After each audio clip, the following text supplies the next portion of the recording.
konjamba teburu unagaringana da temburu we teburu we omarambo aningo etio ba dalire o bandayo ropo kashibure dise omarambo aningo etio andomanda karata dipunduka namjadera jakoshi andomanda karata fantapuka ukururunje oh life boya shunduka mwenye janye torongo ndokutu atukonjene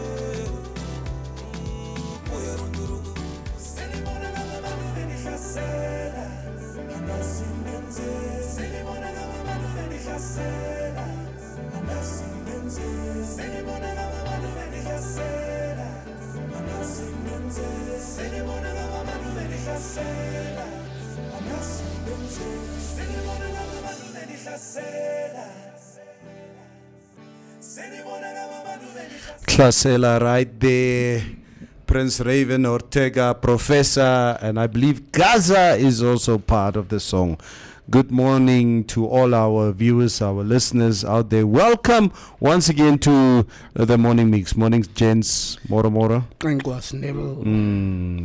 morning. Good morning. I was checking out a video yesterday of how to have a manly voice. Is it? So they say you must breathe when you talk. So it's like maar het werkt niet. Dat werkt niet. Dat werkt niet. Kan je klinken? You're trying too hard.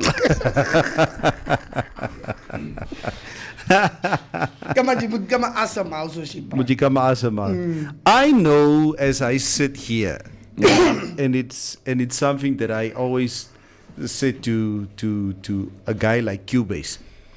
Guys like Cubase and Kofi, they have typical strong radio voices. They have trauma. Trauma. Yeah, you must be hurt in life a lot to have that voice. Is it? Oh, okay. I will not even. Och, nee man. Sorry. Ik heb iets gedronken. Nee, wat heb je gedronken? Yes. Lemon twist, man. Lemon twist? Ja. Heb je volgende gedronken? Ja. En gisterochtend? Nee. En last week vrijdag? Ik heb gelost, ik heb gequit. Ook al lang al. Mitch. Yeah. We'll see. Yeah, what I wanted to say is my voice is not. I can't have that deep voice of a Kofi or Cubase. And don't even try. Your voice will never be that. Lost net, praat net. You've got people who are natural baritones. Yes, right. And you are probably a baritone.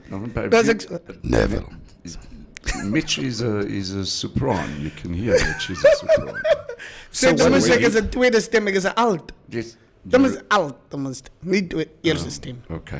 Okay, and you guys who are singers and jy wat by die kerk was, explain this to me. What is a soprano? So soprano is what Natalie sang, is die hoogstem. They go up. Then you ultimately so Shines is a soprano. Huh? Can we say end up right at the top is called a falsetto. Okay. A falsetto. Who's the falsetto king? Who was that dude? Yes, the stem. So first voice. Your first voice is classified. Yeah, you know the white dude. What is his name again, man? That used to. He was also in the Real Husbands of Hollywood. No, I don't watch. What is nonsense. the white dude? Don't know. No, yeah, he sings falsetto. Robin Thicke. Oh, Robin Thicke. Yeah, he sings falsetto. Like. He's got a good voice. I must say. Yeah, I guess it works for certain singers. Yes. Yeah, I mean a guy like I don't know if you guys know a guy like Barry White, the late Barry White, had a very deep voice, but he could sing with that deep voice. And then you have your sopranos, a guy like Robin Thicke. Thicke is a soprano. Yes. And he sang falsetto work. And Kofi, so what are you? I'm a natural baritone. Are you a baritone? I've got a natural range. You have a good range, bigger than perhaps other people. It all depends up to the range of the voice that you can reach. I've got a very good range, but there are some incredible people. Yeah. They can start really low, even lower than this. So- and they can end up right there at the top.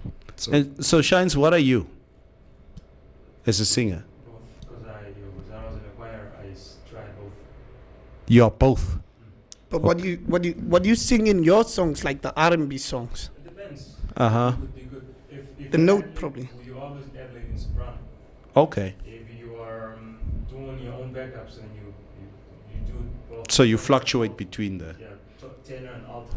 Even Neville, was je nooit in een koor nie? Ek het gesing in 'n koor op laerskool. But don't make me try and I'm not going to try and sing now. Ek sing vals. Yeah. So, Michi's and Nama, they can sing. Don't even go there. If namas don't go Vambu- to heaven, nobody's going. Vambu, be quiet. There, you will not challenge Namas. Namas, Tamaras, they got natural singing ability. Yeah. Finish in class. Ons het daai woord, like, as namas nie in die hemel ingaan nie, dan moet niemand anders ingaan. That's it. But you see, not all namas can sing. Huh? What? Not all namas can sing. Bruh. Hello. It's No. like- Look, if you say not all namas can- disagree. It's like you staying in Keetmans and you don't have booty. Exactly. It's unacceptable. Ja.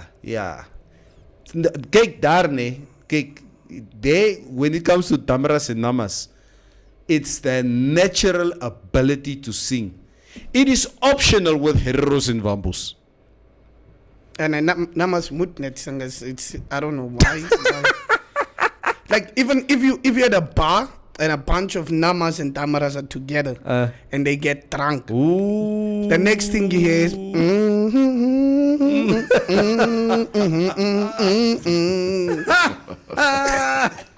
I know. They will- I know. If you stop your music, they'll sing. They start singing church songs in your That's bar. it. As we say, Justin Timberlake also has a smooth voice. Never what's Michael Jackson's voice? Soprano. But Michael Jackson could. Yeah, that is soprano. I don't know, never what you talking. But wow, what a star he was. I know he's a big. That guy could decide he wants to be the world president, and it would have happened. Nah.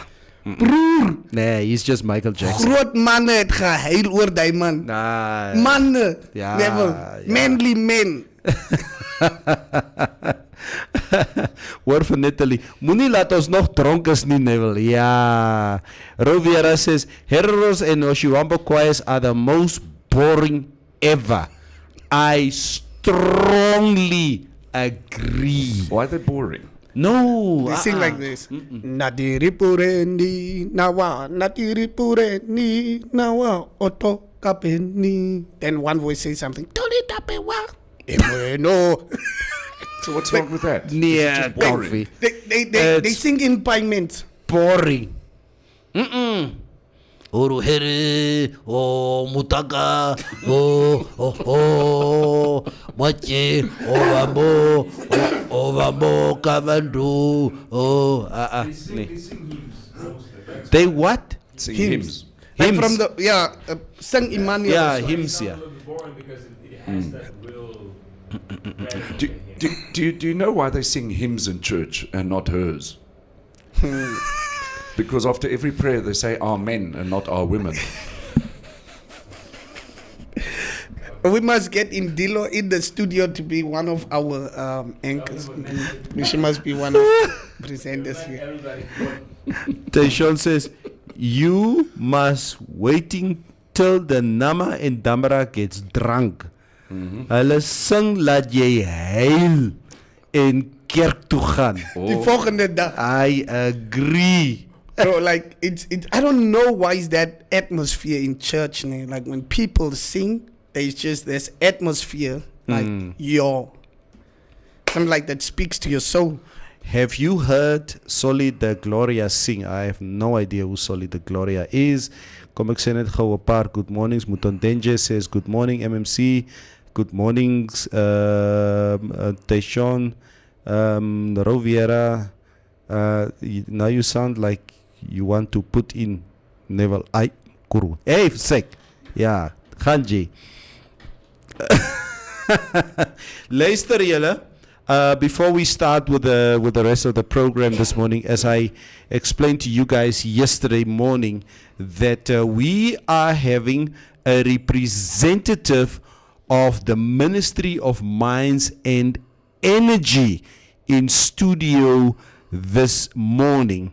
So any questions that you would like to ask that is energy, fuel, or mines related or resources related, okay? We're going to have Andreas Simon. He's the Senior Public Relations Officer of the Ministry of Mines and Energy. He's going to be in studio this morning. And he will be joined by the petroleum economist. He will call in on air. That is Abednego Ekanyo.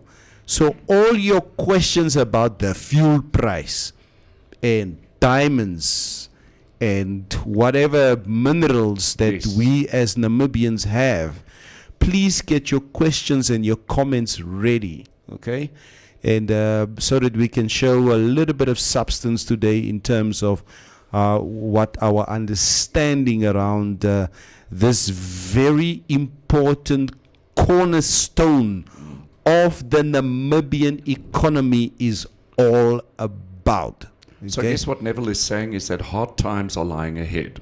Yes. Post-COVID, as if Yes. that wasn't hard enough. Ja, ja. Het jy jou kar volgemaak gister? Nee, dit begin ons nou eers vanmôre. Is dit eers vanmôre? When does the fuel price change? Is On it? the 2nd of March, as far as I know. Oh, it's on the 2nd of March. Yes. So we still have today to fill up our cars. Yes. Mitch, Ek het myne gister jy volgemaak. het volgemaak? Ja. Okay. How long does a tank of fuel last you? Depends on what car you have. Nee? Okay. So if you drive a Land Rover, it'll last you like half an hour. Why did I ask this question? But if Why And now I want to tell did Coffee what I type of car I ask this question? Estomich, please hold that thought. I was thinking about it in terms of electric cars. We would like to know what is government's position or the Ministry of Mines' position. Do they support? Yes. What is it? Is it hydro power or what it is you call it? But do you think that electric car would really be a thing while we have this oil and all that, you know? In the future? Yeah. Will it really be a thing? Do you think these guys will move out of like investing all this money in oil and to, okay, are we good with electric cars now? Every car must be electric. Don't forget hydrogen, no? Say again, hydrogen. That's what we do. Hydrogen is a combination of fuel and electric cars. Yeah, What? I'm not an expert at that. Yeah, But I think that is what I gas. understand. You have a combination of fuel, hydrogen power. hydrogen power, and then electric cars. So if your electricity runs out, then you can switch over to fuel. But What is it gonna we do can that ask will- them. We yeah, can we'll ask them ask this. them, right, yeah. Can ask them the questions. Rovera is ready for him. Hy moet ready kom. Ons bom gaai hom hierso. Ja, Kaufman, tell us what car does he drive? Amarok or Merc or BMW since he's German. Yeah, great. So word jy En gevra. ek het dat Christian Jetta, so ek Mutumba. wil nie nou vir Kaufman gesê ek het my kar volgemaak. Ja. I bought for the It is a family. German car. Ja. No, I bought for the family on Friday a Jack T8 2-liter double cab bakkie. Aha. It's a Chinese car. It's a Chinese car. So Mutumba, I hope that answers your question. And here we have Coffee with the news.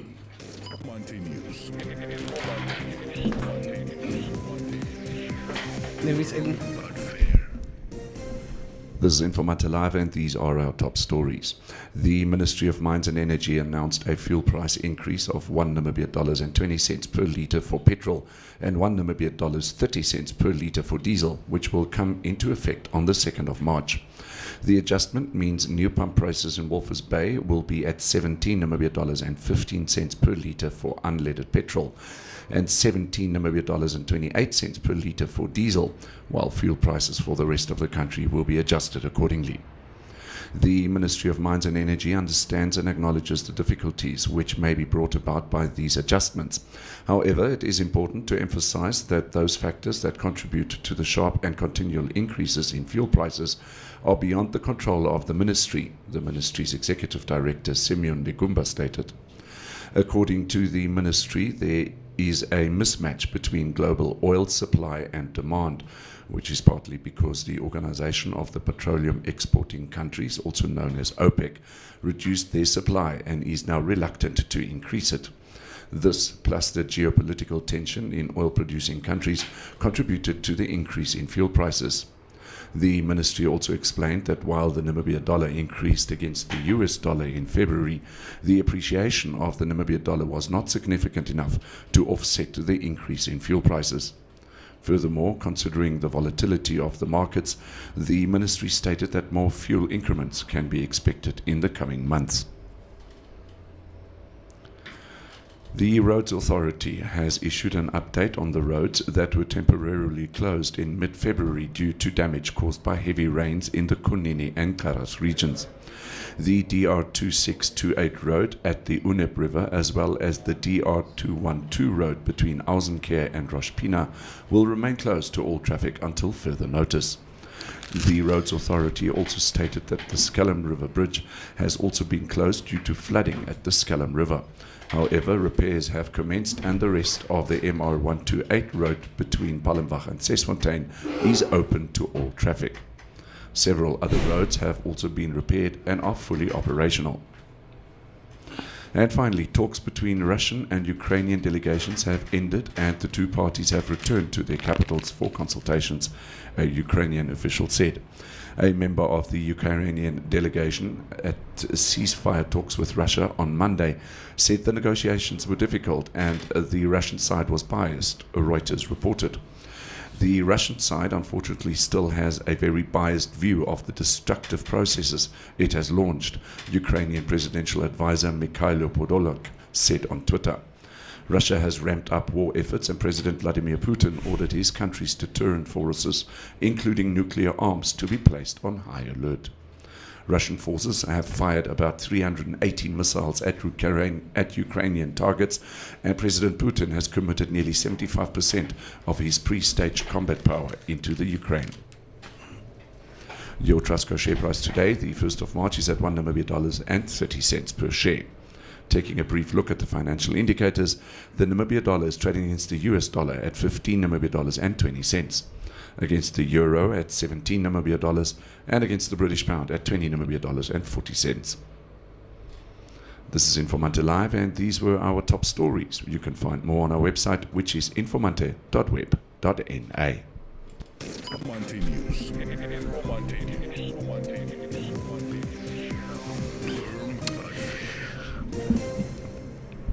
Guys, how far is 40 miles? In kilometers? Yeah. Oh, I wouldn't know. 40 You've got miles. to calculate Shines, that. you've been in the United States. How much? Huh? It's not about half of it. No, it can't be half of it. Must be double of it. What do you mean double? If we say 40 miles, then 40 miles must be 120 kilos or 100 kilometers or something like that. That is what I believe. Okay? But nevertheless, I saw a 40 miles is 64.3 kilometers. 64, so it's slightly a little bit in 64 numbers, longer than 40 than miles. Okay, I saw a satellite image this morning of a Russian army convoy on its way to Kiev. The convoy is 60 kilometers long. Okay? That is from here to Okahanja. That is how long this convoy is. So it's very clear, gentlemen, that wow, things have not been so einfach, so good with Russia in terms of the war, I think the last few days. And they are surely going to be stepping up their operations because they feel extremely embarrassed that the Ukraine is really putting up a fight in terms of this war. Because I think Russia thought because they're a superpower, they're just gonna go in, everything will. Because I've been following the wars, like checking out, send you guys videos. What Russia told their guys is that you're going for military exercises. Yeah, And it was a lie. It was a lie to them, and they just found them already in the territories, themselves in the territories. And now the thing is that the Ukrainian president is using social media so good. It's no wonder he was a comedian. Yeah. He's going out there on social media telling the people, I am not running from my country. I'm still here in the capital. I'm with he went to go visit these guys, and now Russia looks like the bad guy. And that's strategy in war. You have to make the dude, he's public enemy number one, and the people that are protesting in Russia just became more and more daily. So it's not going well with him. You sent me a video yesterday of Russian troops, dead Russian troops, on the side of the road with burned out armored vehicles, trucks, etc., etc., etc. And you and me had a little discussion about it between the two of us. And you said, "Ish, broer, this war is not a pleasant thing." Again, it is a genocide on the male gender. What did you mean by that? Yeah, like Wait a minute, Kofi, luister. I'm all ears. Mitch said yesterday, between a conversation between him and me, that this war is a genocide on the male gender. yeah, everywhere almost, man. Like As if there are no women soldiers. Nee, wag, ek wil hoor. you don't have women soldiers on the front line. Huh? Wag. Ek wil eers hoor. Like even when the U.S. was drafting, not a lot of women were there. So almost 80% is men I mean, that are going out there and dying. most of the European defense ministers are all women. They're ministers. They sit in the office, not in the front line. Okay. That's why I said genocide. Is that your final answer? Yep. Okay. So, Mitch, if you say that this is a genocide on the male gender, Yep. did you check in the history of wars how many civilians who are women and children die in a war? Yeah, and that's why I said, like, look, now you're thinking, like, I'm not talking about the civilians. I'm talking about the men that have to go out there and fight people that are drafted. People on the front line. My broer, war is war. Yeah, they like collateral How damage. can you call this a genocide on men? It's a war is genocide on men. Men are drafted to go fight other men and kill each other there. Okay, but how is this a genocide? Have you ever had stats? Have you ever seen stats of how many women and children die? Have you had that? Mitch, I will not even speculate as to how many women and children, but if you would look, I just want to you ask me, let me answer you. Yeah. You ask me a question, let me answer you. Okay? If you would go in the history of any war, let's take the Second World War. And I'm speaking under correction. Over 30 million civilians died in the Second World War. Okay? We're not just talking about the Jews, the 6 million Jews that died. Okay? We're talking about in its totality, over 30 million civilians died in the Second World War. So this is a mixture of women, children, men, etc. Yep. I think it's a little bit rich of you to single out men as going through a genocide. Yeah, it is. Like, I'm saying that you're training men You're taking men, making them killing machines. You're taking them out there to go kill other men. Okay, so we should rather take women and children to go and do the killing. You want to read that? Oh, what is it? Mortality in female war veterans. Okay. How many men died in wars? Okay. Female veterans comprise 1.9% of all casualties and 2.4% of all deaths. In the percent death of women was 14.5% versus 12% deaths for men. Okay. The percentage death for women are 35%. You know, I don't know what They have approved my point, though. This shows that there are more women that die in a war than men. No, look, like, you see, they're talking about the war veterans. Check the people that fight, actually. I'm talking about people that fight. Kaufi, Yes, that. kyk hoe score hierdie man 'n own goal, nee. He shows me a statistic, nee. Yes. To show that there are more men dying in a war than women.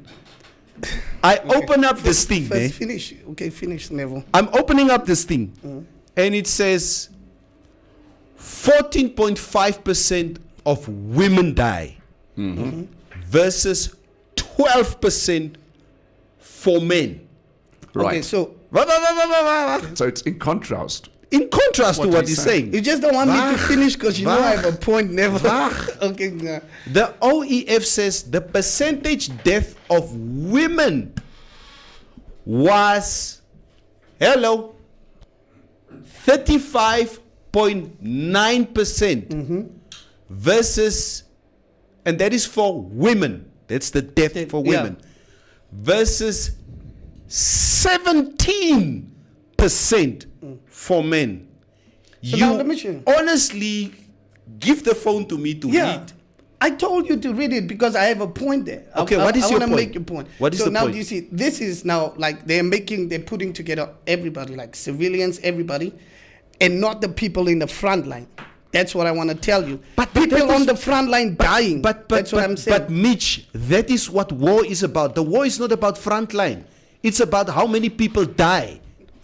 No, we're still going to argue on that. How many women do you think Oh, it's going to be died when the US bombed Hiroshima and Nagasaki? Hello. a lot. How many women We- died? That's not the argument. when Don't make that the America argument. Carpet bombed Vietnam. Yes. How many women do you think died when Russia dropped cluster bombs 2 days ago in the Ukraine? How many women? I don't want to think So about that let me- because we need How to many- have stats. more. How many Right. women and children die So- when Israel dropped bombs on what do you call them? Ay, Palestine. on Palestine, on Palestinians. And that's what we're talking about. Like, also the so other way people, around. what they Also the other normally way do, around. never, what they normally do is they take people to a shelter. And most of the people also in Afghanistan, they used to use women and children as shelter. Those guys, the Taliban, the shields. ISIS, a shield, yeah. And now you have collateral damage. These guys have to bomb those guys that are in there. So they will bomb that place. Obviously, if you're going to protect your people, put them in one place, more of the civilian will die. So, but why I'm saying it's a genocide is that because men are drafted more than women, and men have to go out there and go do this. But Mitch, I They think- have to go do this. No, of that's, cour's. That's the pressure on us. I why are we understand. drafted to go kill other people, though? I understand. Okay, we can decide why wars are being waged. That's one thing. But to call it, I mean, you use a very strong word by saying you call it a genocide. It's a genocide on the male gender. It is. Okay. Okay, just for interest's sake, women now make up almost 10% of the Ukrainian armed forces, serve alongside men in combat positions, and are ensured equal rights with their male counterparts under a 2018 law. So just that you have that piece of useless information. 10%.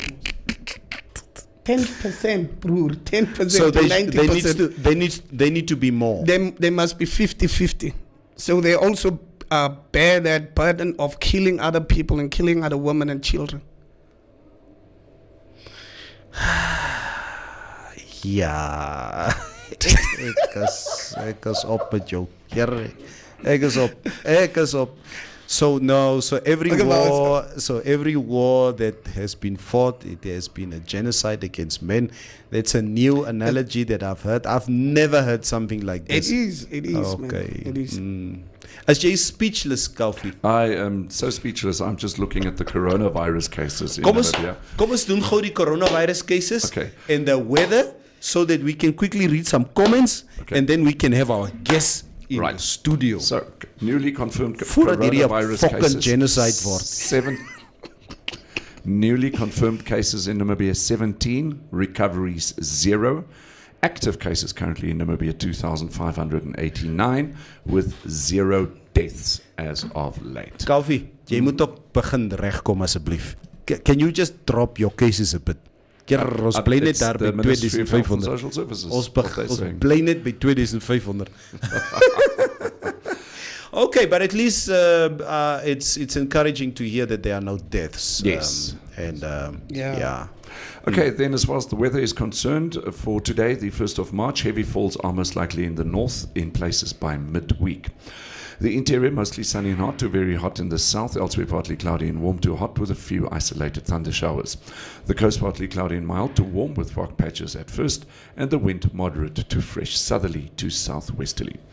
Looking at the maximum temperatures for today, in Windhoek today 29, Walvis Bay 25, Swakopmund 23.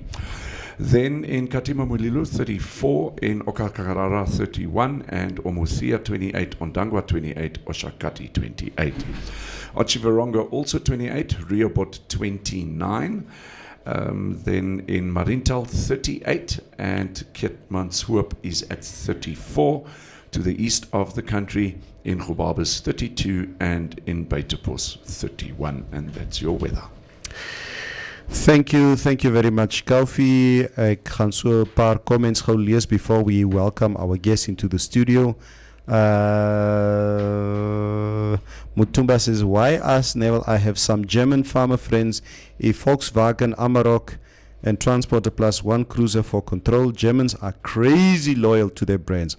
Amarok on gravel drives like a dream. You won't feel the bumps. I agree when it comes to Amarok. I've driven an Amarok a few times. It's really, when it comes to a bakkie, it's really a cool car. Yeah. Asino, when are you guys evacuating? You are too close to that war, brother. That's what Roviera says. Where is Asino? Finally, a representative from the Ministry of Mines and Energy. Laat hy kom, I have a ask. Dear Minister, vat one met die fuel prices, sê Franco Jose. With the right sets of tires, I'll believe, says Stephanus James Ananias. I wonder why the Ukrainian military doesn't launch drones for airstrikes, says Mutumba. Taishon says, I'm Team Russia. They will give Russian Bear an AK-47. Taishon says, Mitch moet ophou Mapanga rook voor die mix. Okay, ek weet nie wat is Mapanga nie. Jy weet ek is reg. Jy wil net politically correct wees. Yeah. Dis al. Stephanus James Ananias says, I heard of a report yesterday of a toddler being treated of gunshot wounds there by Kiev. Mitch, sometimes nee. Sometimes nee. It is okay to say you were wrong with your statement, says Rovera. Russia already reminded South Africa they helped them to fight apartheid, says Mutumba. Wag, is dit Simon wat julle inbring vandag? Daai kort een soos Mitch. Yeah, I saw the guy now. Yeah, moro alles my mense, says Shora Kawenji. Stephanus James Ananias says, laat Mitch toch net die camera operate asseblief. Can we please agree that Mitch should not ask those energy people questions today, just to preserve our MMC's dignity, says Jagan Kaseb. Guys, Mitch just want genocide money. A Ken home. Yeah. Any war is a violation on mankind. How many women has been suicide bombers, says Esther Mitch.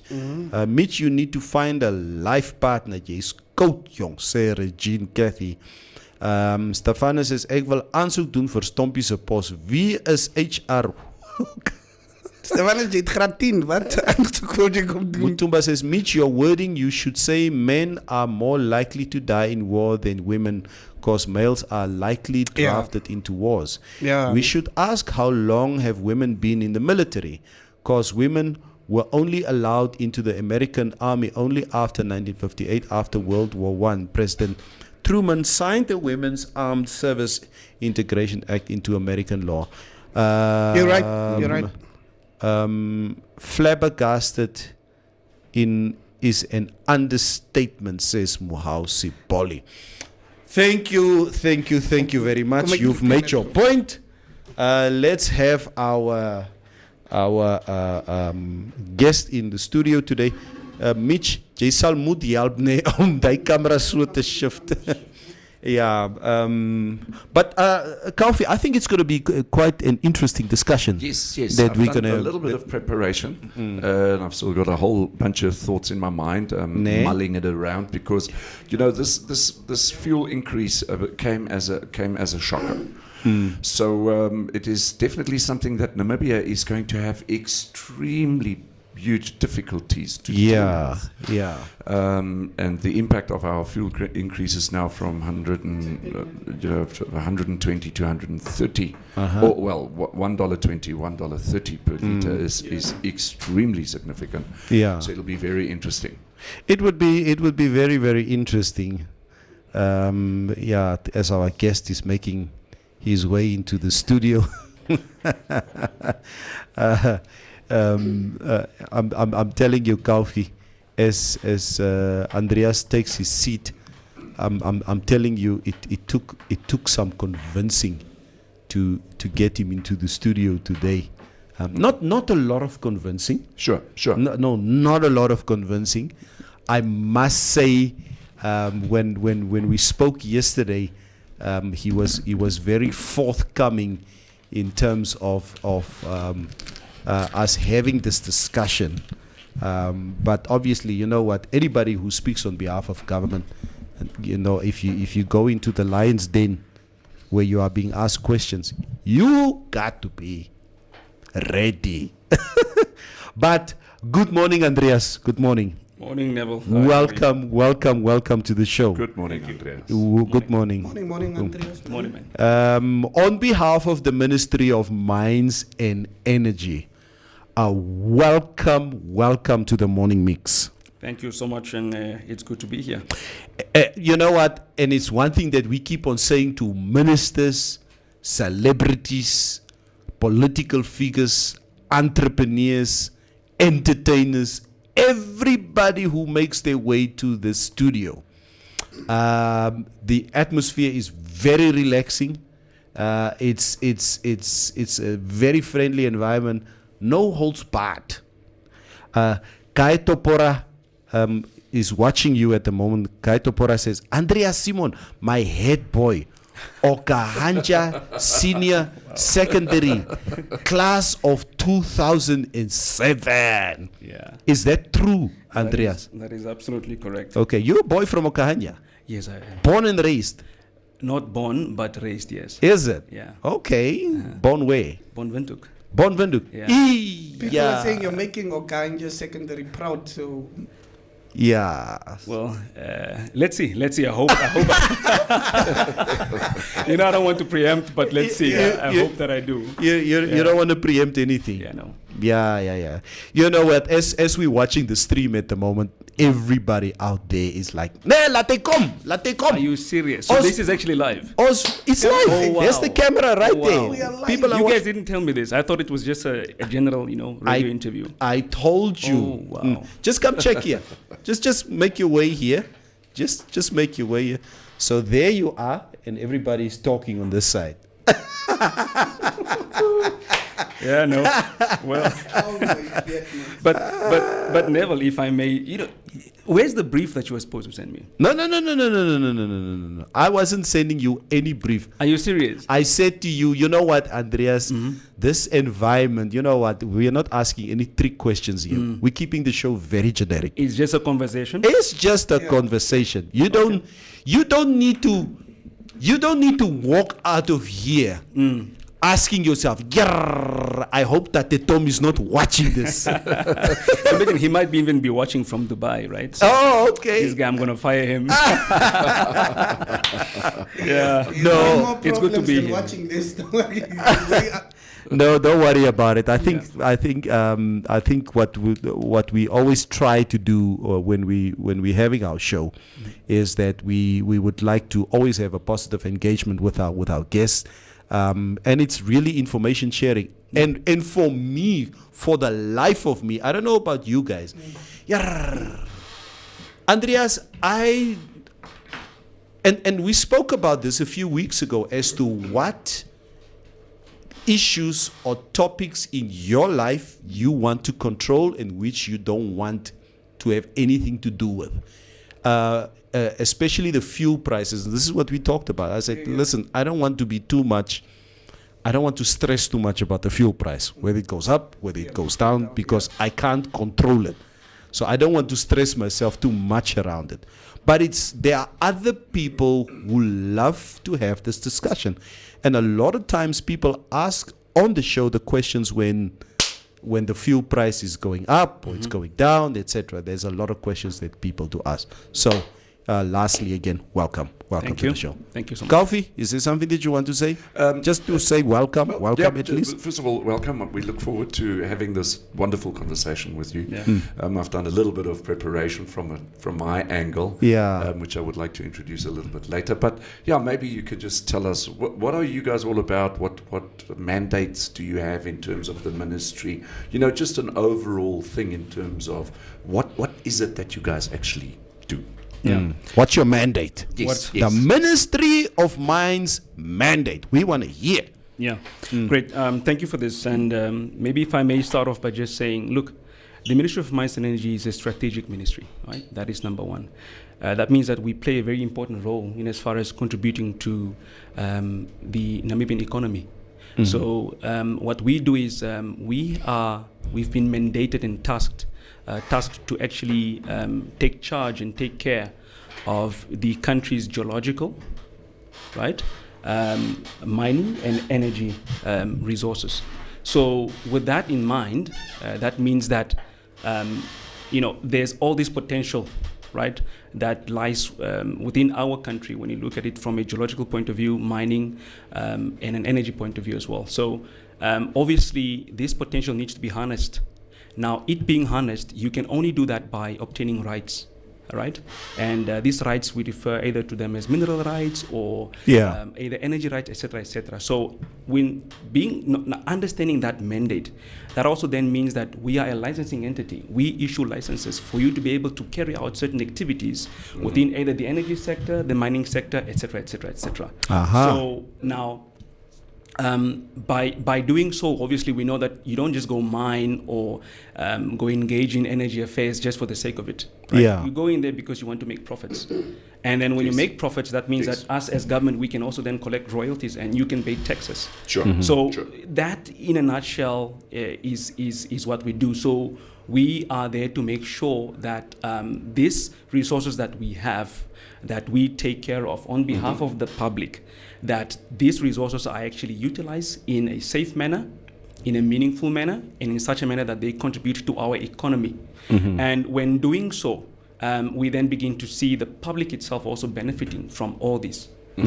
So the royalties, for example, that is collected by government, not just in the Ministry of Mines, but in other ministries as well, goes to helping the public, building schools, public schools, for example, road infrastructure, etc., etc. I can go on and on, but just to give you some sort of understanding. Yeah. Talking about the mining industry. Can you explain in layman terms what is an EPL?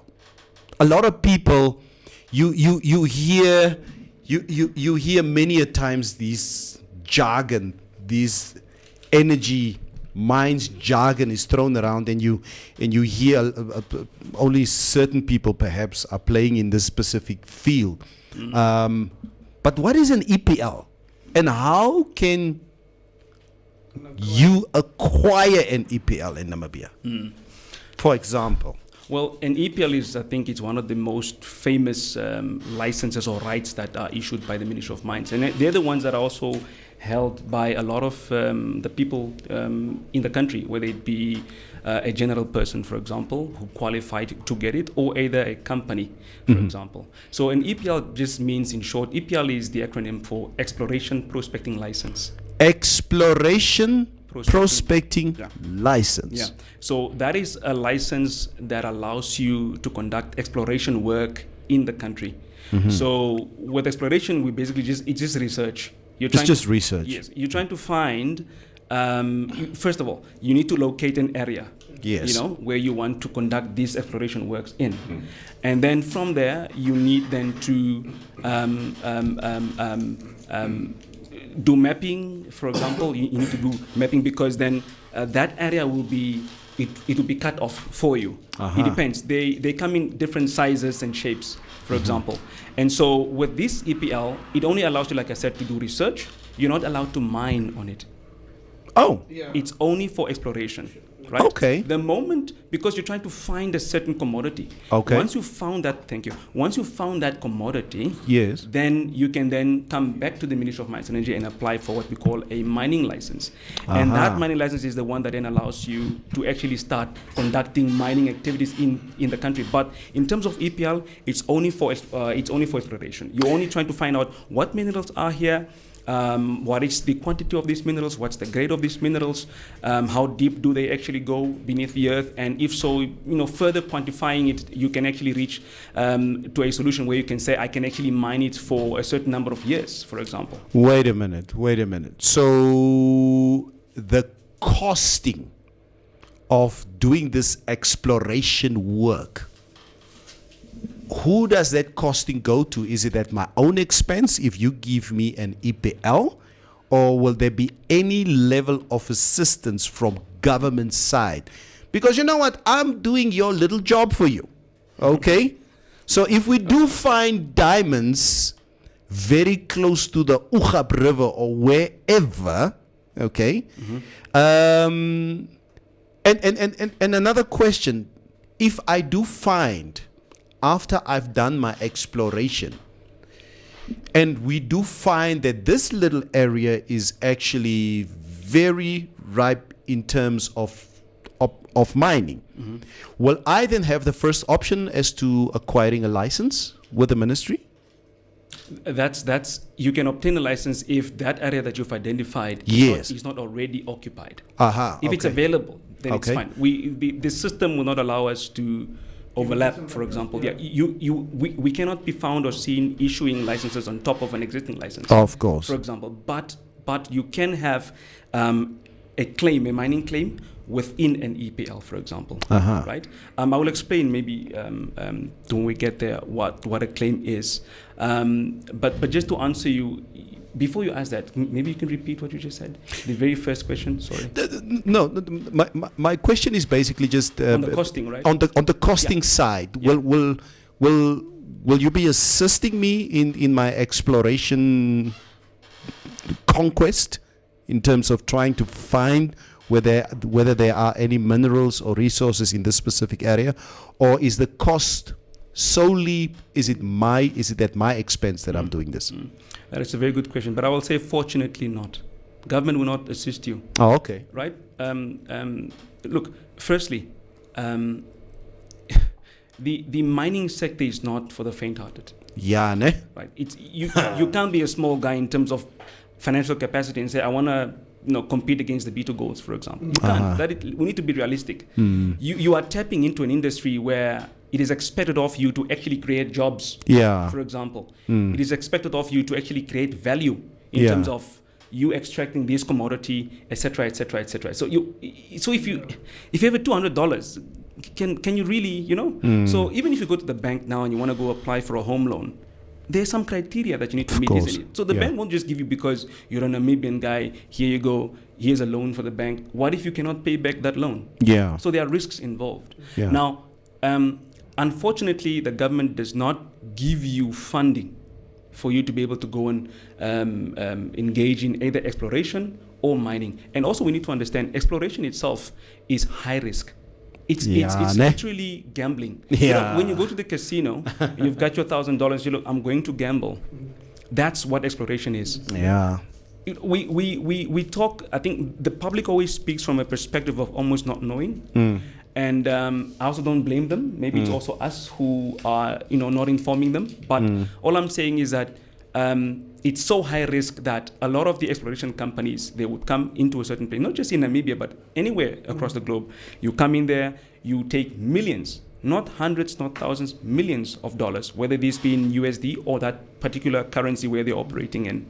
And you find that these guys are pumping in a lot of work in terms of drilling, in terms of doing geoseismic works, geophysical work, etc., etc., etc. And at the end of the day, after 3-4 years of doing all these things, employing people, you find that, the grade of the copper is 3%. What do? You move on. You don't get this money back. The government doesn't even give you this money back. You understand what I'm saying? So the question here is, the question here is, can a small person play in that sector? Number one. Number two, should government risk taxpayers' money to give money to each and every person, whether it be a loan or whatever the case may be, to go and explore? It's a risk. Let me just put in my question, because you're already heading there. Yeah. So, Mitch? is it on? Yeah. So you're already heading there. So for me, it's like, let's say I have the money to compete with the big boys. Yeah. The EPL, you said you have to apply for it, and then after the EPL, you have to go apply for a mining license. Yes. Can I do it me as an individual just like that, or should I be enlisted under a company? Should I first register a company and do it, or can I just be like, yo, as Mitch, I have the money, I want to get into this, and I want to play with the big boys? Yeah. Look, EPLs, we don't restrict who applies, right? You can be a local person or a general person, as described in the Act, or you can be a company, an entity, right? Those two can apply, right? But obviously, after the exploration, there needs to be a phase, right? We cannot say Mitch is the one doing exploration. No. Yeah. You will apply for that license, for that EPL, for those rights, for you to be able to explore. But then once those rights have been granted to you by the minister, it is obvious that when you have to start conducting work, it needs to be done under a company. So that's now where you begin to see you going to BIPA, applying for a company, for you to actually apply for your company, right? Exactly. Yeah. And then you transfer that license under the company, and the company will do the work. Okay. Yes. In terms of minerals, what are your most traditional EPLs that you do find in Namibia in terms of the minerals? In terms of mineral, there's a lot. Diamonds is probably the biggest. Diamonds, yes, but also you need to understand that we also just don't issue diamond licenses. Look, there are strategic minerals, right? Then you have your general minerals, right? Okay. That everyone can go for. For example, like your dimension stone. This is a group that we refer to as marble and granite, for example. So I think anyone can just go for that. But when it comes to diamonds, the requirements are quite stiff. Ne? They're quite stringent compared to you having to apply for a dimension stone rights, for example. Why? Because again, there are requirements. We look at, do you have the financial capacity? You need to at least show us some proof or evidences that you can actually take up this work. We also look at things such as you need to have some sort of experience, right? A certain number of experience. And you need to have a track record, a company, a registered entity with a profile, for example. We need to look at your executive summary. What does it say? What are you currently doing? Who are you? Where are you heading to, for example? We can't just give it to each and every person. You understand? Sorry. I think everybody loves the discussion here this morning. And before we get into, there are many elephants in the room this morning. and I know, Andreas, you probably prepared for those elephants in the room. But just one or two questions that our viewers are asking. Mutumba is asking, why doesn't the local community benefit financially from mineral resources found on their land? If diamonds are found in my maize field, now Mutumba is a farmer up in the Zambezi region.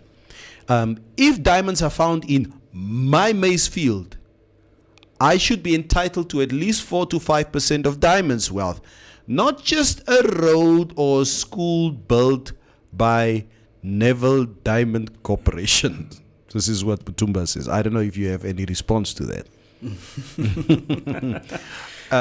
Yeah, that is what he's saying. Jürgen Kasep says, to what extent is the ministry responsible for these 10% stakes that Namibia has been contracting with these foreign players? What is the reason behind such deals? Look, maybe to start off with the Mutumba question. So he, as an individual, wants to, or them as a community, they want to benefit financially. I want to bounce that back to him and say, how? How do you want to benefit financially? Do you want the entity that is operating in your community to give you money to pay out dividends to you? How? Are you Usakos? It's like most and Komji. You're coming there with your company. You start drilling. You get the license. You start drilling. But out there, like yo, cannot see eat stuff and I've creating this. It's almost like what he's asking. Like Usakos again. Yeah. They have it's almost a town.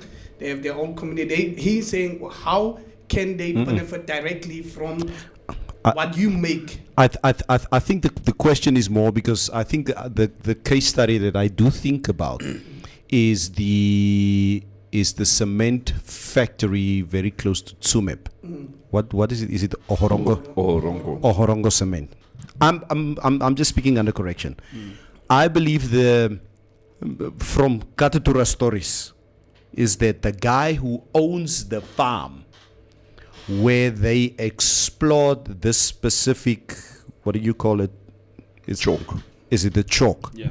This guy who has the farm where Ohorongo Cement basically decided to mine this specific chalk from in order to start this cement factory. Apparently this guy got a certain stake in Horongo Cement. I'm not too sure about it, but apparently he benefited. Mutumba, according to the street information in Katutura, this guy benefited handsomely from this specific deal that he went into with Horongo Cement because it is his farm. They found this specific chalk or whatever it is on his farm, and he basically signed the deal. There's maybe I can come in and just to try to elaborate a little bit on that one. When we say it is his farm, I'm sure he was that particular person that we're referring to is a commercial or was or is a commercial farmer. Yeah. It is his. That's private land. It's private land. The moment you come on my private land, yes, there needs to be room for negotiation. That's it. You and I, we need to sit down and I need to look at how best can I benefit. Yes. But where it becomes a community, where it becomes a community, it's a different ball game, right? And you'd find then there perhaps your local authorities that are ruling within that certain community ought to actually be able to speak on behalf of that community. And it also depends what are the demands from the leadership there in that community, whether it be the councillors in that certain constituency, whether it be the governors, etc., etc. So that all depends, right? So again, the certain person that you're referring to, he benefited by becoming a shareholder and maybe a director in the company, right? And because why?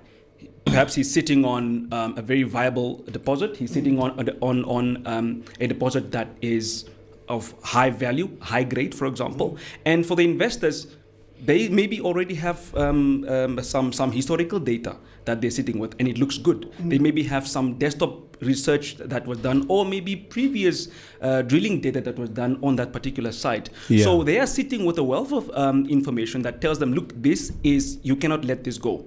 Negotiate and negotiate hard. Whatever he wants, give it to him, as long as you get a stake of that.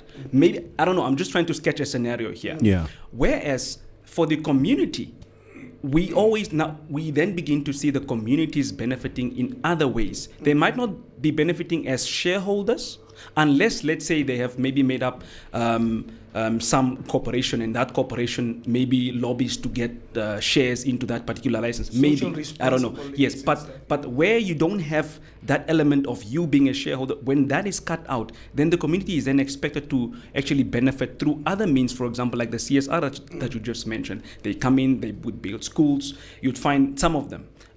They maybe come to a certain place and they see, look, this school is sitting on the deposit where we want to work on. Yeah. Let's relocate these people. They would build road infrastructures, for example. They would speak to the local governments there and maybe hear, what are your concerns? What are your strifes? What is it that you guys need that we can look at helping you with or assisting you with? They would maybe look at creating bursaries, scholarships, and even put up some sort of embargo and say the first people that this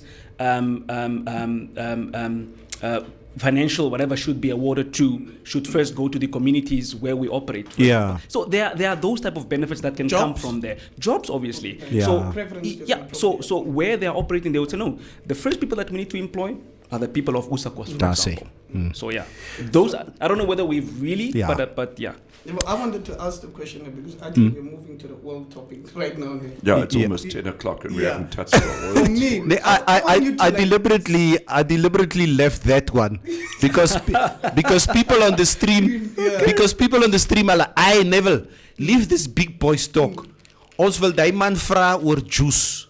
Ja, ons wil praat oor juice. Yeah, Neville, I don't know. Yeah, Let me ask you the question. Yeah, So I yeah. think you're asking because, like, how do you explain to a layman, like, what's the process and why this the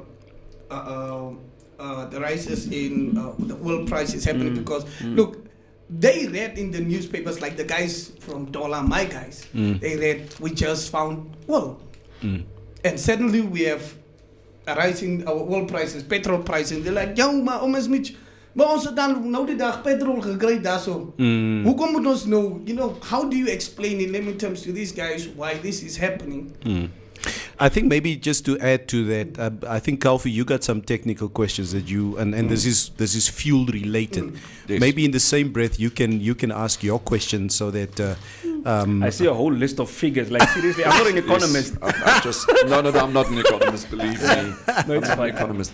Okay, Andreas, we all know that in terms of oil production and oil demand and supply worldwide, is effectively increasing the fuel for us in terms of diesel and petrol for our cars. We also understand that the fuel comes to Walvis Bay Harbour, and that is why the fuel is in Walvis Bay cheaper than it would be in Windhoek or in Oshakati, because it still has to be taken to those areas. What we are seeing here over the last 4 years, from 2019, we saw a 34% increase in terms of barrel fuel. Then for 2020, we had a decrease of 24%. And then last year, in 2021, we had a 50.8% annual change.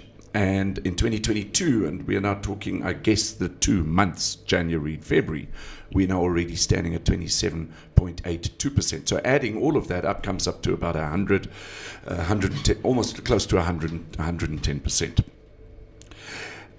We have seen the same scenario back in 2009, 10, and 11, and 2012. So we did a little bit of research as to why that happened. And it was way more than that. It was from 2009, it was 117% change. Then 2010, 19, 2011, 15, and then 2012, 2.5%. 2009, Barack Obama got elected. And in 2010, we had the Arab Spring starting. Is this stuff related to what is currently happening in the world in terms of Russia, Ukraine, the Americans conveniently pulled out of Afghanistan?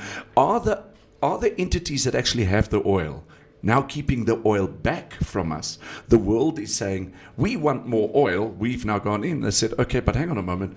We don't have that much. We're now going to feed you at certain prices, and that these oil producing companies, economies are now basically holding us at the short and curlies, if you know what I mean. You know, when it comes to the oil issue, I'll be very honest with the public. It's a very sensitive issue. Because why? It touches myself.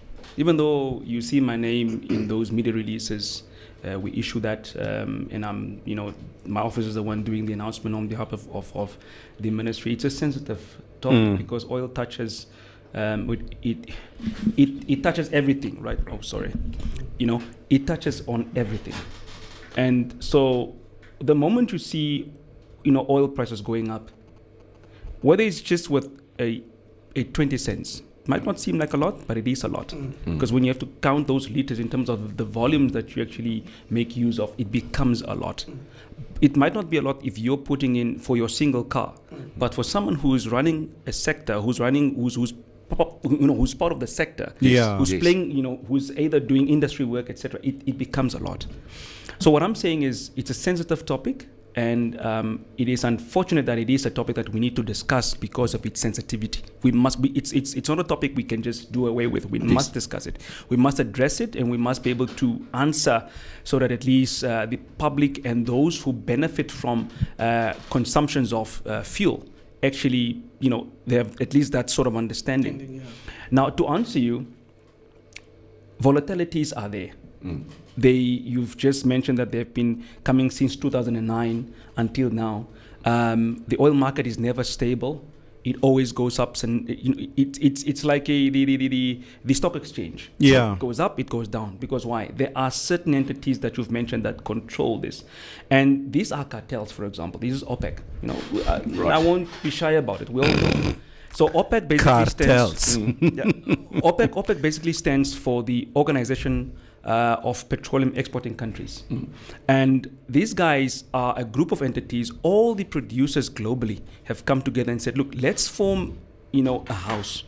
And if you are Iran, maybe not Iran, but if you are Russia, if you are USA, if you are Ukraine, if you are the UAE, you are Angola, you are Nigeria, let's come together and let's create a house that represents us best, because we are producers. So whatever we produce, we put in one pot, and we determine what price we're going to sell that fuel for. And that's where the trouble comes. Because why? It's only open for the cartel. It's only open for the producers. It's not open for us. So whatever price they determine or come up with, we are price takers. We just need to absorb it. That is the unfortunate. That's it. So what we have now seen from those trends that have been happening, we've seen them, putting it up, putting it down. It remains stable. Putting it up, putting it down, and now it going up. That's why you see us having to announce. We're also not the ones who adjust fuel. We just announce. Sure. The ministry just announces. Yeah. We're not adjust, because if we could adjust fuel, that would mean that we have a say on the decisions that are taken by OPEC. And you don't have. And we don't have that. OPEC just says, first of all, also, you need to understand, we also do not even import this fuel. Government doesn't import fuel. Excuse me? It's private sector. The private sectors are the ones that import the fuel. These are your oil companies. Engen, Shell, Puma, Vivo, Namcor. They import on behalf of government. That's why the government gives them rights, which is now called a wholesale license for you to be able to bring fuel into the country. And even some of this fuel becomes, it also remains in transit. It comes into the country and it goes further to Zambia, Botswana. Yes. Now, the government is so lucky that it has these oil companies that helps it to actually bring this fuel in and then sell it, and then we then further sell it to the public. Yeah. Right? Now, to answer you, we have no control over it. these volatilities are going to remain there for as long as we are not part of OPEC. And that's why you see that the government is really trying its best to have companies like Shell, your Total Energies here doing exploration work with the hope of them finding some oil. And one day we can be put on the map as a producer entity. And then we'll be part of OPEC. Hopefully. Uh-huh. Yes. So I also don't know what the requirements are of you having to come into OPEC, but I want to believe if you do have oil, I think you can just walk in there and then You start. need mafia background, organized crime, certificates. Yeah. and stuff Yeah. like that. But because the time is going, I just want to touch on a few things, right, so that the public can understand. Now, having that background that there is OPEC and it's only made up of the producer entities, it is also very important to understand that there are factors that contribute to fuel prices either going up or going down or remaining the same. Yeah. These factors, majority of them are not within our reach. They are external factors. Yeah.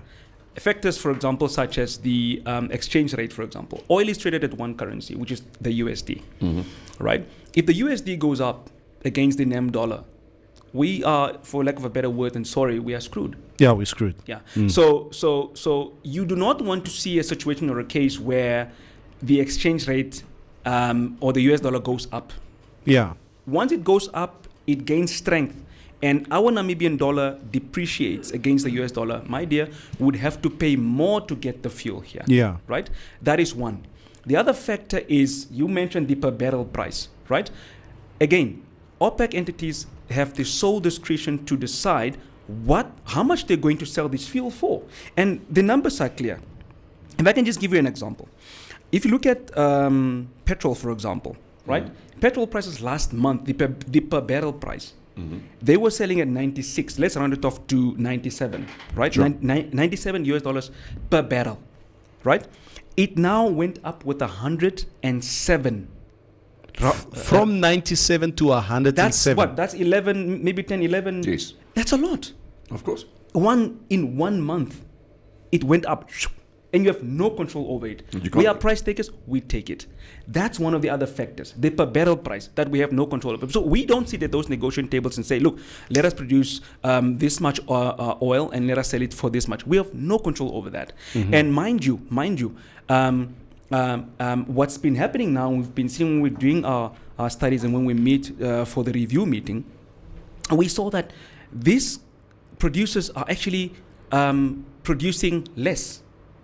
For some reason, they are cutting on production. To increase demand. Not to increase. Demand will always be increased. Right. That is a given. There'll always be a demand because why our economies rely on fuel products for it to operate. Let's take the mining sector, for example. Diesel. Diesel. Right? Those machines, those excavators, those haul trucks, they need diesel. If you don't have that, then you can just shut down your, and then you can your whole operation. So what I'm saying is that demand will always be there, but they cut on production or they lower production, knowing that the demand is high, and they don't care. They just say, look, we don't need to produce more. We'll just produce whatever we can, and we'll sell it at whatever price we can or feel like selling it. Right now, Russia, for example, Russia-Ukraine issue.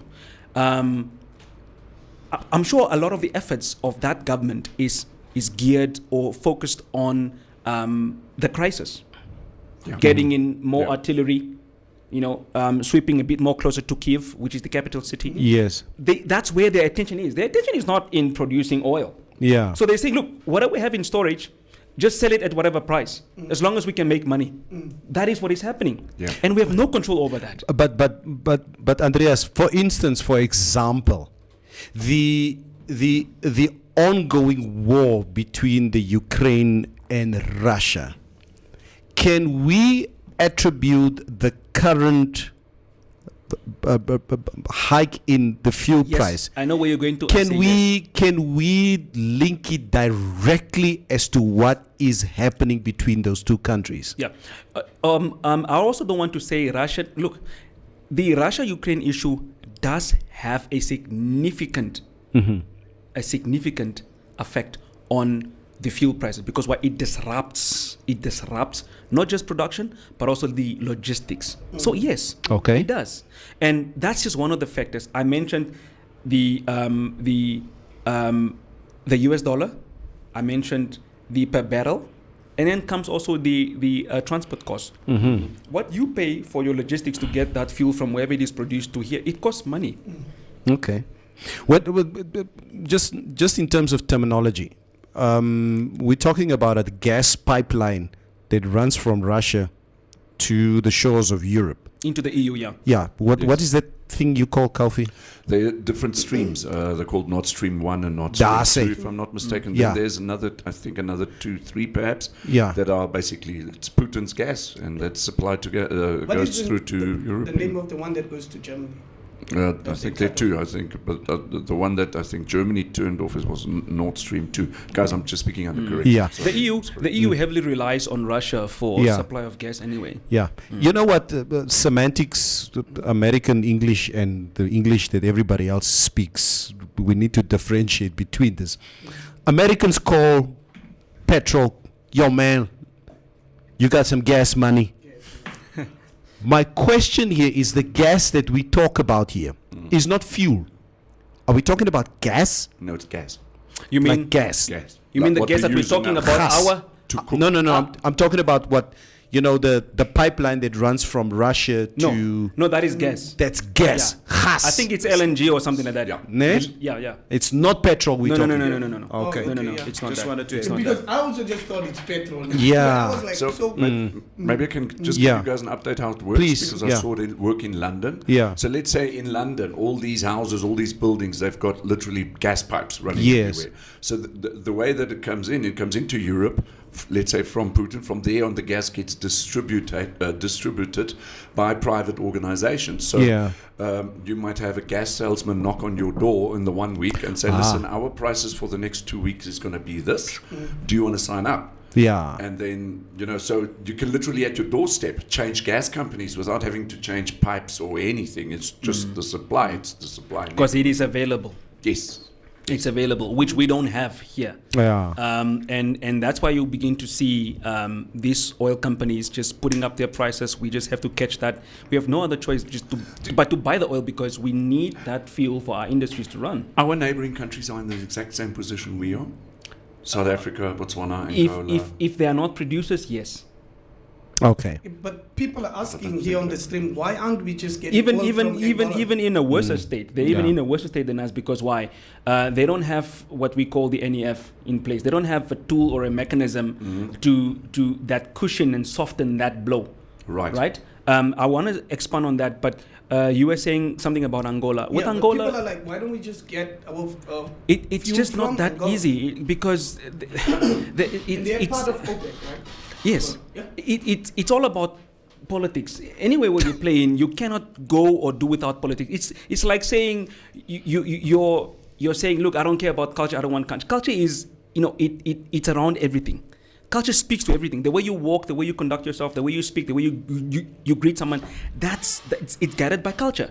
So politics also plays a huge role in everything. And when you always have youth saying, I don't care about politics, like Sukirai politicians, look, hey, your politicians are going to make decisions On your behalf. on your behalf. If you don't play in that, my friend, you're going to have to pay, let's say, $21 for fuel, $25 per liter for fuel. Because why? You don't want to engage in politics. You understand what I'm saying? So, just to answer you on Angola, there's so much. And I only now understand why you said an hour wasn't enough. You and I was setting you up here. I was gonna say that because I'll just quickly tell you guys. When I was speaking to Andreas yesterday, he very confidently told me, Jana, why do you want to have the show for an hour? Because every interview that I've had, doesn't matter with which media house, it never exceeds 15 minutes because you can only have so much to say about this topic. I said, hey, Wena, hey, this is Informante Radio, Informante Live. Here our people engage, and there are many questions that people are asking here, but we'll get to that. Maar praat mee, bro. Yeah, thanks. And I understand. Look, with Angola, the issue is, yes, they are a producer, and yes, they are just next door to us. It is obvious. If it was so easy, if there were no impediments, it would have been, do you think that the government of the Republic of Namibia would just sit and say, no, we want to suffer our people deliberately? No. If it was really so easy, we would have been in there already, getting fuel from there. But you need to understand also, Angola itself is a producer as a country, but it's not the country that is producing in terms of, it's not the government that is pumping the oil. No. Mm-hmm. These are private entities that are pumping oil. Mm. And their setup and their structure there is also different. We have no say there. They don't have a refinery there. Say? They don't have a refinery in Angola. I don't think refineries. So. I don't think so. If they do have a refinery, it's perhaps something that refines to a certain level. But the rest, I think majority of what they produce is also refined outside. Uh-huh. And it comes back in to be sold in Angola. Do you understand? And so it should also be expensive. But here, the upside is that the Angolan government heavily subsidizes its fuel users. Yeah. That's one thing that we, if it wasn't for because they use the money that they get from the royalties and these other benefits, that's what they use to pump back into bringing that oil price down. That's why you find that the Angolans are paying between $3 and $4 for their fuel. But it's because it's heavily subsidized by their government. That is why.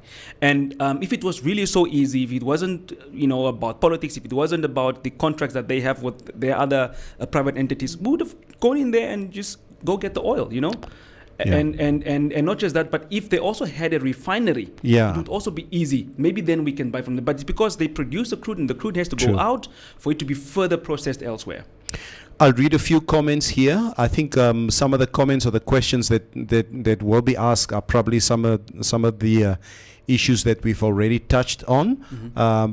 But for the sake of context and for the sake of engagement, I'm going to read some of them. Raymond Basson says, why is it that as soon as there is beef between European countries, we as peace-loving countries in Africa, we have to suffer where oil prices is concerned? Don't we have our own oil? And I think, and we will be speaking a little bit about that discovery recently. And why can we not decide about the price of oil as rich oil Africans countries do? Maxwell Chiero says the only minerals I have access to is mineral water. Okay. Explain to me like a 5-year-old, why can't we get oil from Angola? Says Stephanus James Ananias. I think we have discussed it. Simon, do you believe that Namibians do get in? Yeah, Raymond Person is asking, Simon, do you believe that Namibians do get enough from the wealth, diamonds and other minerals being exported from Namibia? That's just a question that was asked. Tangeni with a capital T is asking, why is Namcor having service stations? Is it not conflict of interest? I left school in grade 2.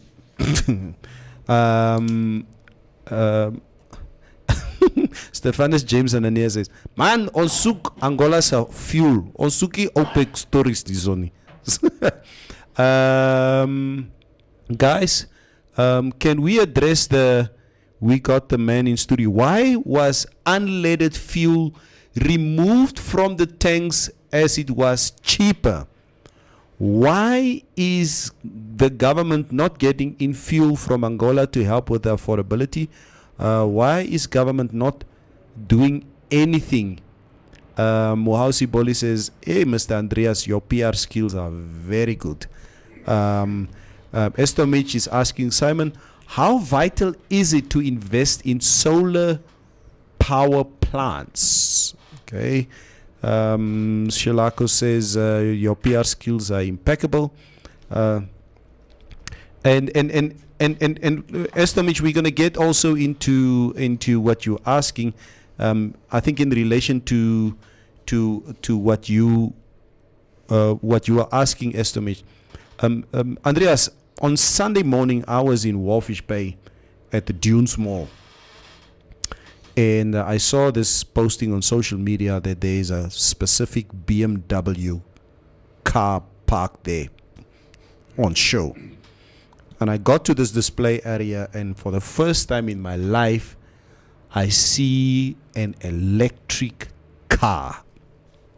So there were guys representing Tesla, okay, but showcasing, the benefits of an electric car. This was a BMW, but obviously there's a I think sort of an agreement between the two parties as to promoting this specific car. This car went at a price of about 900,000 Namibian dollars. That's the inset price of this car.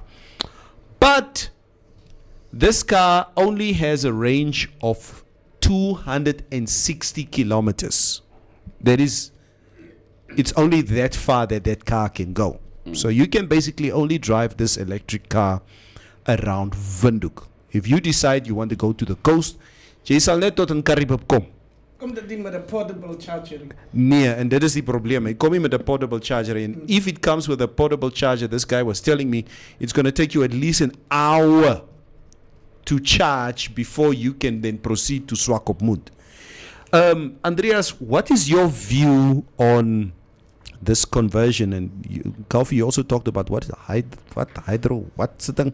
Yeah, sorry, you vang my nou 'n bietjie It's just the word early on. Yeah, but what is your take of and how will the electric cars, for example, change the industry, the fuel industry? Do you think fuel companies per se and the obviously what the benefits that governments reap off this levies, etc., will that not affect the revenues that companies and governments will make if we have a conversion from fuel to electric? Neville. I maybe should say to the public that one really appreciates. One needs to sit down and just take some time to appreciate the interest that the public has when it comes to these matters, whether it's from a mining perspective or whether it's from an energy perspective, or specifically just looking at petroleum affairs. Yeah. And there's so many questions, and all of them are so vital. They're so important, and they need to be answered. And we've got so little time. Just jumping a question makes me feel, as if I stole something from the public, But I will try. I'll try my best. There's some that I've written down that I could capture, and maybe just to look at what you have now asked, that conversion, electric vehicles. I don't want to be the person to sit here and say innovation or development is not good. I think any development, any innovation, as long as it is affordable, as long as we have got access to it, and if we say as long as we have access to it, not just the man in the city, but the person in Nkurenkuru, as long as that person has access to it, then it becomes meaningful to me. Right? Yeah. Yes. So there should be that benefit across the board for everyone, whether you're in in the capital city or whether you're in a far outlying area or a village or whatever setup, So that transition, the question is, how fast can we get, into that transition effectively as a country? Electric vehicles, I'm not going to say anything about it. I also, because I represent a ministry that is advocating for fuel, for everything. When it comes to fuel, when it comes to your conventional energy, which is your grid energy, and we also advocate for off-grid and also renewable energy. So I can't be seen or heard speaking against whatever, but one needs to be very careful here especially when I'm answering. Yeah. To say yes, I do agree with electric vehicles, but currently, as it stands, that the whole world is going green, right? We're all talking about going green. We're all talking about cutting carbon emissions and da. Now, if we are saying we are going to cut carbon emissions by whatever time, 2025, 2022, whatever the case may be, then do we have policies in place that speak to that? How ready are we as a country? Not just as a country, but how ready are we as sub-Saharan Africa or just Africa in general to actually join the bandwagon of actually one day realizing and cutting carbon emissions? Are we ready for that? Right. You can bring in an electric car in Namibia. Yes, it's good because why? It doesn't allow you to put fuel. You only need electricity. That's it. You only, plug it into a charging port, and once it's fully charged, it will indicate to you on the display, and there you go. You go. You mentioned 260 kilometers max that it can do. That's what. Yeah. That's from here up to Ochivarongo, if I'm not mistaken, plus minus. Yeah, if you go to the north, yeah. Yeah. And then you'd need to stop and charge for another hour, and you go. If you are willing to do that, fine. But then the reality is that these vehicles are expensive, because why? There are not a lot of them running around in our industries. Yeah. There are not a lot of. So the more these vehicles are implemented, obviously the cost will start going down. But for that to actually be realized, you need to have, number one, policies in place that speaks to that. Because there's the regulation element as well. Because any business that comes and operates in your whatever, you need to be able to get something from there, isn't it? So we need to prepare as government to set the right policies in place that speak to that, number one. Number two, we need to have the infrastructure in place as well. We don't produce these infrastructures. We might also need to import these infrastructures. So who will import them? How much will they cost? And where will they be set up? Because even for those charging ports to be set up, they also need to be wired towards some electricity, output or input or whatever the case may be. So there's all these specifics, and I think the more electric cars start running on our roads, then that means that there's a demand for them. Yeah. Right now, I don't think there's a demand for them, because you don't see much of them. Right, but the more they come, is it not maybe because of the range, the 260 that we do speak about? It is that, but I want to say, the more you begin to see electric cars, that means that there's a demand for them. If I, as a company, and I'm producing electric vehicles and I'm selling to you, if you buy not just one, but 10, 15, 100 of them, it's good for me as a company. That means that I can supply you with even a different range of them. Maybe I have on my value chain, I've got a lot of them, and I've got from your smallest ones to your biggest ones to your ones that are very classic and Porsche inside, etc., etc., etc. Yeah. But it's because there is a lack. The demand for them is very, very low. Now, when the demand increases, these entities that are supplying and that are producing them would also be in a better position to also change the specifics of these vehicles. That means that because now I'm making more money, I can pump in more in terms of investing and upgrading these vehicles to actually scale up the range at which they can go. Yeah. So now you begin to see them going from 260 to 500 kilometers or 700 kilometers or whatever the case may be. Of course. That's probably what there's so many questions and I really want to speak on them. Kom ek lees gou 'n paar comments. Yeah, okay. Kom ek lees gou 'n paar comments. Kofi, you said Angola has one existing refinery in Luanda with a capacity of 39,000 BPD. Although it is currently working at 90% capacity. The refinery is operated by Fina Petroleas de Angola, a company owned by Petrofina 64% and the Angolan government Sonangol 34%, with the remainder of the shares in private hands.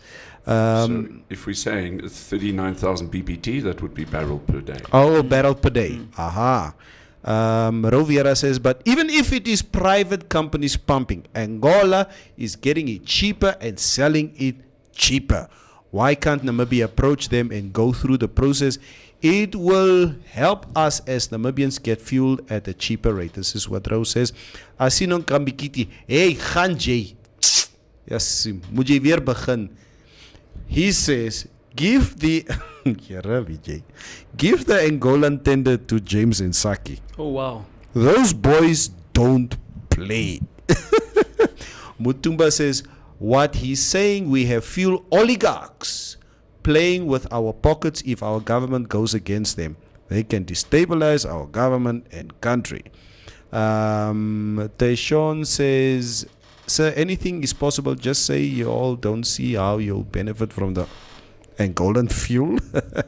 The amount of times you will need to charge that thing, it's not probably the electric car, it will cost you 50 times compared to the current fuel price, current price of fuel. This is what Rose says.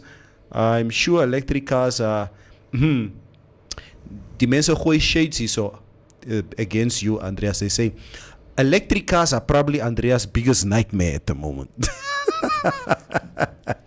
Mutumba says, didn't BMW announce they are building their charge station at Grove Mall or at BMW dealership? I think, Mutumba, you are right. It's a German company. I just forgot the name of that German entity. They are busy putting up charging stations for that. But again, it brings us back to how many of these vehicles are currently running around on our roads. I mean, even myself. I think it's just a start now. It's gonna come. I was talking to a friend and I was saying, I think I also need to start looking at buying myself an electric car. Yes. The only thing that's holding me back right now is the cost of it, because it is still expensive. But if I can find on market an electric car for, let's say, something in the regions of 200 something thousand, I would buy it. Yeah, you'll buy it. I would buy it. And but if there are charging ports and then it makes life easier for me, I would buy it. But then you just have the charging ports here at Grove. You Yeah. don't have it in Now Okada, imagine, you don't yeah, have in- it is not in the north. Yeah, So so I also feel like it's going to take a lot of time. it is. and a It's lot- going to lot take of some time. work for us Yeah. to really have that culture of, okay, electric cars like they have in America, like with Tesla and so on. I want to say Those something guys very were important, charging guys. ports If there. if you can just allow me, look, it's true. Angola has got oil. They are producing, and there are just some things that are beyond me, right? In terms of, I'm not the guy that makes the final decisions. Of course. Right. And if it was in my power, I would take this discussion up to cabinet, parliament, cabinet. Let's discuss it. Let's see whether can something be done or can it not. Give feedback to the public and say, look, we have tried all avenues. It is not doable. Have a platform where either a conference, 2-3 day conference, Angolan delegation comes, Namibian delegation, we sit down, we look at, can we do this? That's what I would have done. I'm just putting, it out there. Just to say that I'm not here representing government to say that, no, we're not going to look at Angola, we can't look at Angola and all this other stuff. If it was indeed in my power, that's one of the things that I would have done. It starts with just a discussion. It starts with just negotiating. It starts with just looking at a certain idea and whether it is feasible or not. And only once you've carried out that practice, that act, once you've started with that process, just as we are going to Dubai to go and market the country's potential, we can just call our neighbors and say, guys, let's sit down. Can we get oil from you or not? Because why? That's the demand currently of our public. The public is saying there's fuel across the border, because the issue here, and this is one issue that we as government are struggling. There's the illegal importation and sales of fuel happening in Oshikango. Crude oil. And no, it's not crude. It's refined actually. It's refined. Yeah. It's refined. Sure. And people are buying it for almost close to nothing. Where we are selling the pump price at now, it's going for $18 something. Andreas, quickly, the fuel that is illegally sold cross-border from Angola to Namibia, what kind of fuel is it? Is it 90? Is it 93? Is it 95? That's also the other thing. You see, we are. And what are they doing with the fuel? Yeah, we are a signatory to some of these very important conventions, and some of them speaks to us ensuring that we decarbonize. Right? Yeah. We cut on the carbon footprint, right? Yes. So us having or being part of such a treaty, we need to comply to what we have agreed to. So that's why you saw that we did away with 93, the ULP 93, and I think someone asked about that. No, it was cheaper, And yes, it's true, it was cheaper, but it had more impurities, so to say. Where you find that a car rook, it actually has a lot of gases or emissions or smoke coming out of its exhaust. Those are the impurities, right? And we are saying we need to cut on those. That's why we now introduce and absorb only ULP 95, for example. We did away with diesel 500 ppm, where we're now only selling diesel 50. We might even begin to see ourselves going into just selling diesel 10 ppm. Because why? We want to not just go green and cut on the emissions, but we also just want to comply to what we've signed up for. You can't sign up for something and then you do something else, you understand? So with that said, that is what is currently happening. Why? Also because a lot of the vehicles that they are now producing out there are ones whose engines speaks to the URP 95s and the diesel 50 or the 10 ppms. You can go and buy the latest Mercedes-Benz, but it won't make sense for you to be putting in diesel 500 or URP 93 into that. You're going to break the engine, right? A lot of people are also asking this question. Yeah, but Angola also has the latest vehicles, and they are using those fuels. Fine, but again, it comes back to our law. What does the law say? Yeah. If Angola was producing, let's say the ULP 95s and the diesel 50 or the diesel 10, for example, then maybe government would also be, more motivated to want to sit down with them. But it's because they're still selling stuff that are having a lot of impurities. Yeah. You understand? So where the hydrogen vehicles, they would evaporate water. Ne? Yeah. That's it. Yeah. Okay. Which is Water. more environment Basically friendly. just warm steam. It's just steam, basically. And that steam is the one that's running the engine. Dis hoekom ons vape in die dal. Verstaan jy? Ja. Neville, you telling you haven't seen the blue Nissan Leaf driving around in Windhoek? It's electric. Okay, Mutumba. Ask him, is the solar farm in Gobabis producing anything for the national grid? Regine is asking, clearly you are not for electric cars. This is what Regine says. Die bra ken sy goede, word dit hierso gesê. Hybo, before we talk about electric cars, can we first make sure that all Namibian households are electrified and then Namibia becomes self-reliant in terms of generating its own electricity? Jürgen Kesep, thank you very much for that comment. Very good, fair comment. Mutumba says, I think Namibia will need to run a dual-purpose cars, fuel and electric. Lexus is busy with that already. Shalako says, there's a company close to Livega that has charging stations for the electric vehicles. I believe it's a German NGO. Estomi, she's all the way from Norway. She says, all Norwegian public buses are electrical. You can charge your phone while commuting. Then again, they are far ahead with what every town has a charging port. Very interesting, Estomish. Definitely one of the most informative sessions they've had. Thanks, Shalako. Comrades are eating. Their poor guy from Namkor can't answer the question. It's above his pay grade. Yeah. Okay. While you guys are going green and whatnot, we are going broke. Kom ons bly asseblief, Andreas. So sê Ro. Is that raw? Yeah. Oh, wow. I ate your Jamie so the whole morning. Last question that I just wanted to ask, and then this is a question, a personal question that came through here on my phone. What is the road fund levy, etc.? There are lots of elements in price. Also, what commission do service stations get? So those are just two questions. What is the road fund levy? As actually Chris Kribe was asking this question. And there are a lot of elements in price. Also, what commission do service stations get? Okay, that's my last two contributions. Let me start off with the road fund levy.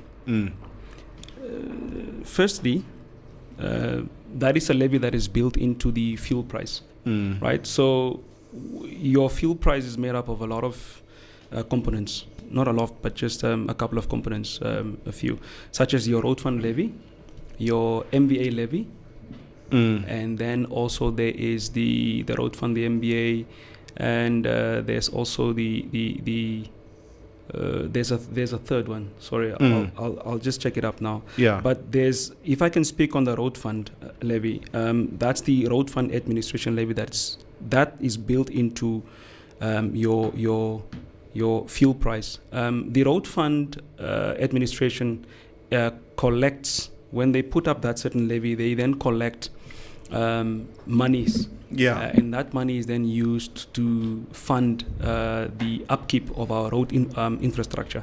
You've seen, I think, for the couple of years, we've been rated as a country that has one of the best road infrastructures. Not just in Africa, but then globally. And that is what that levy does. It actually, those monies that the RFA collects actually helps with the upkeep of our roads. So when you see the roads being constructed here, like the dual carriage between Okanja and Windhoek, that is those monies that are collected through that levy is actually used then to upgrade our roads. There's also the MVA levy, and I think the other one is the NEF. There are three.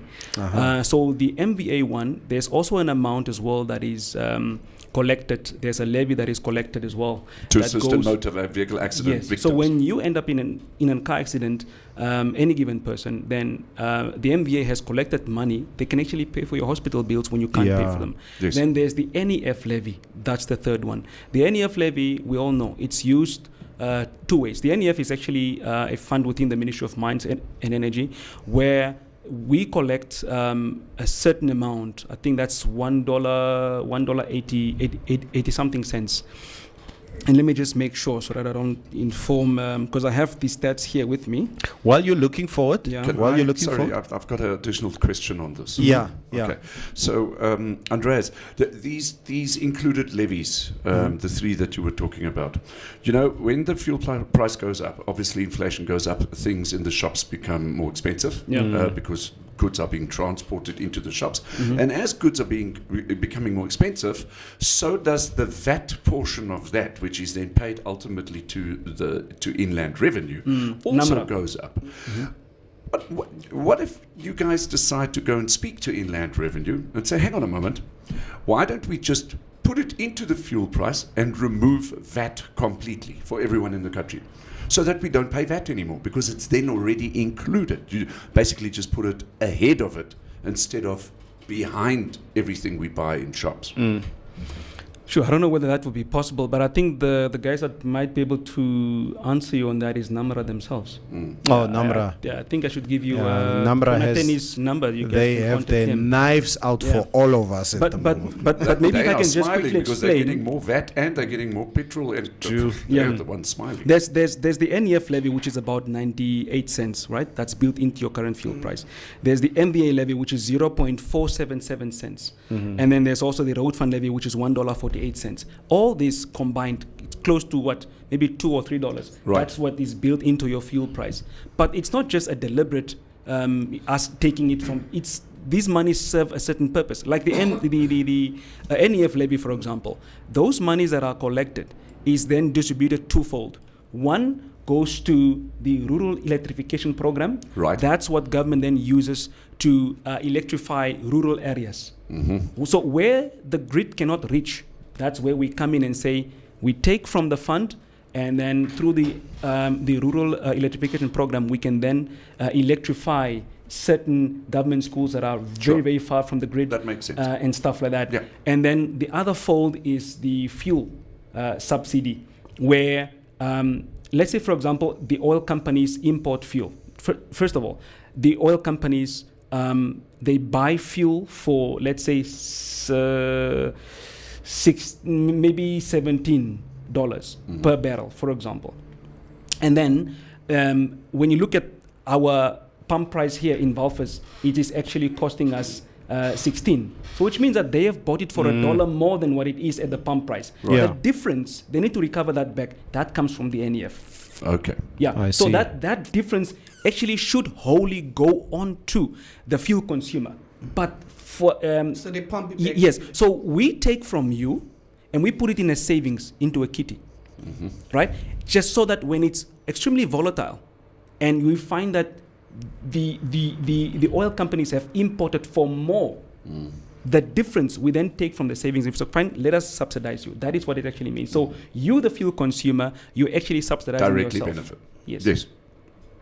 This is very, now I very understand, interesting. Like, because with me and Philo was just like, oh, alles op is now. Yeah, But That's look, fine. but I treat it like Look, that, honestly. look. All I can say, and I think Neville, just to answer, there are some comments that are coming from the platform, which I do appreciate. I don't expect all comments to be positive. Yes. But if there are public persons out there, whether you're a researcher, you're an innovator, or whatever the case may be, it won't help complaining.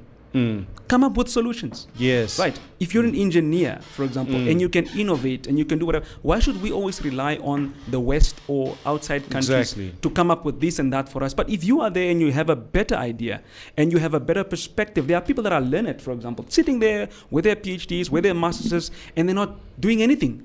That tool that you went to go study, that master's, that research paper was based on an issue. Yeah. And I want to believe a lot of the people that have studied outside of the country, they have made Namibia their community of research, for example. So they come back and then they come and do research here and say, look, I've studied this market and that market, and it's Namibia. But what are those papers doing? They're piling up dust somewhere. Come back and come and put that tool, those solutions that you've had from your master's or from your PhD, that the way forwards that you've given, or your findings or whatever, come and make that become practical. That is all I'm saying. So we cannot always just complain and say, no, the government is not doing this, but what are you doing as a public person? You mean in Wow. terms of their theses? Yes, Yeah. their theses and whatnot. Look, Yeah. Because why? Any idea, any innovation, it started as an idea. Sure. It starts as an And there idea. are people out there like Elon Musk who would look at your idea and say, this is bankable, I'll invest in it. Yes. Irrespective of whether you're from Africa or whether you're from Greenland, for example. Yeah. As long as it is feasible, it is bankable, and it can generate money, it can create a company, I will invest in it. And these entities exist. Yes. So we always have people complaining. No, the government is the government is only there to create an environment for you to operate in. But that environment, if it's comfortable and there are policies that are helping you reach that objectives, then so be it. Kofi, But last. we've also seen, Last- we've seen these theses and ideas come also from Norway, isn't it? Yes. In terms Yeah. of fishing and stuff. Yes. Those You see- accounting principles see- practice. So a lot of the guys whose business cases are built from theses from outside. Yeah, sure. But our Makes theses absolutely sense. go to UNAM, for example. Yeah. Who wrote something about the issue? We always get questions from researchers. No, I'm a PhD in this. I'm a master's a student in this. I'm doing research on electricity. I want to know. But when you're done with do you actually come to the government and say, look, I found a solution for you? Andreas, there are also a couple of theses that are being turned down by respective faculties because they know that thesis, if it comes out, government will be in trouble because of that thesis coming out. Yeah. Corruption Kijk, playing a role there. Yeah. Guys- It's being steered right from the word. Yeah. go. It's like, hey, moenie die story begin nie, Jay. Yeah. final Just shut up. final comments from you. You. I'm so great. I learned so much I'm only today. agreeing- Andreas, agreeing. thank you very much. And I can see also from the comments of our viewers Yeah. that they thoroughly enjoyed this Yeah. I've Yes. learned a lot. this session. So I've well learned- done. Thank you. I've learned a lot. I'll just quickly read some of the last comments. Nobody mentioned any oppo. Now they keep on commenting. Mutumba says, Mitchell says, gents, I'm honest, I'll miss the V8 and V12 engines. Oh, yeah. Vanessa says, the challenges that developing countries face with going green is instability, implementation, and governance. This is what Vanessa says. Raymond says, ja, wat ou Neville. So met olieprys is just doom and gloom. Ek gaan drink, maar ek kan daarom nog 'n Zamalek bekostig. Doen jou ding, Gazi. Doen jou ding. Shalako says, with load shedding, I'm not going to ask it as a question. I'll just make it a statement because if I'm going to ask it as a question, dan gaan ons aan mekaar praat hierso. With load shedding, I don't think it's safe that we're going to have rechargeable vehicles. So South Africa can be at risk here. Rose says, Andreas, ons moet vir 'n whisky gaan, my broer. Dit kan nie so aangaan nie. Iewers moet ek begin benefit.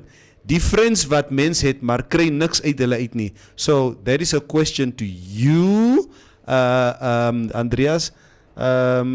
Stefana says, nou reeds daai ou se kaart gebruik. Hy moet 'n free fuel kaart vir ons gee. Ja, okay, Natalie is na. I owe you. Thanks, Natalie. Natalie assisted in making this show a reality today. So, Natalie, Thank you, Natalie. thank you so much. We've learned a lot, and I think the public out there learned a lot. Engineers can contribute to solar power plant and panels, say Estomich. PhDs are outsourced to our Zimbabwean brothers, say Tangeni with a capital. Most of these thesis authors are not the true authors, says Shalako. Yeah, Mitchell. Mitchell, yes. I believe government can invest in your business idea. Let's not be so pessimistic. Let's like Andreas says, let's move forward and see what we can do, how we can change Namibian society for the better good. Estemish says, yeah, the GRN is not God. Andreas, any final comments before we end the show that you said is going to be 15 minutes? Yeah. No, I just want to, first of all, start off by saying thank you to Trustcore. Thank you to Informante Life for inviting me, for inviting us, because when I'm here, I'm actually speaking for the institution that allowed me to be here. And just giving us that space to amplify a little bit on not just our mandate, but what we do and what it means for the public, what it means for the man on the street. And there's so much. I've actually picked up that there's so much to still talk about. There's so much that is that has gone unanswered. Yes, that we still need to address, and it is imperative that I come back. It's imperative. Because there are some questions, I don't know if you guys realize, there are some questions that people ask, especially around solar energy, etc., that we do feel that there needs to be a deeper engagement into that. I would still like to know who regulates the petrol station. Sien jy, nou begin jy nie. Ek het gesê moenie vra nie. We'll do that in the next section. In the next session. But quickly answer that. Just quickly. Can you quickly answer that? The Ministry of Mines and Energy regulates the fuel stations. All service stations. For you to be able to set up a filling station in the country, doesn't matter where it is. So just to we know the fuel price is going to increase tomorrow. Not that some service station owners now put up their signs, oh, no more fuel left, and then carry the fuel over until tomorrow and sell it at a higher price. But I just want to say as well, if there are such irregularities that are seen or picked up by the public, come to us, inform us. Right. They probably already changed it. Because we don't look at 2 o'clock this afternoon, the guy says, I've still got half my tanks full. No, sorry, we're empty. We'll only help you tomorrow. It's very rare that you'd find a Namibian look at that and try to figure out. I don't. Is it that price? I don't. Because I it's too upsetting for me. As I say, I sort of choose my battles. Andreas, on behalf of the ministry, thank you so much, my brother. It's really been very, very informative.